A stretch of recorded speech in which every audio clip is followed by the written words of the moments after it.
આજે સુરત મહાનગરપાલિકા અને ગુજરાત આજીવિકા મિશન દ્વારા એક ભવ્ય નવરાત્રિનો મેળાનું ઇનોગ્રેશન કરવામાં આવ્યું છે.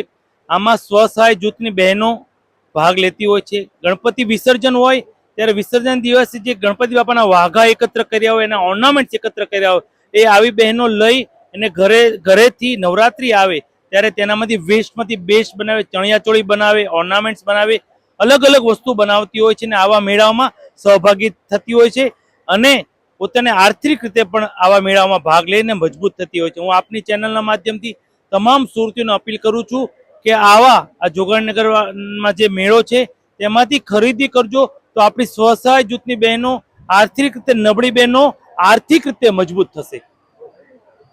સુરત મહાનગરપાલિકા દ્વારા દીનદયાળ સ્વસહાય જૂથ માટે આજે એક એક્ઝિબિશન સ્ટોલનું એક પ્રદર્શન રાખવામાં આવ્યું છે. આ ઘણા દિવસો સુધી ચાલશે. આ સ્વસહાય જૂથ પોતાની ઘરમાં જ ચીજ વસ્તુ બનાવે છે અને એ લોકોને એક વેચાણનું પ્લેટફોર્મ મળી જાય તે માટે છે. હું સ્વદેશી છું, સ્વદેશી અપનાવો. સમગ્ર દેશમાં આપણે આ કન્સેપ્ટ આદરણીય વડાપ્રધાન નરેન્દ્રભાઈ મોદી સાહેબે મૂક્યો છે. વિકસિત ભારત 2047 માટે આત્મનિર્ભર ભારત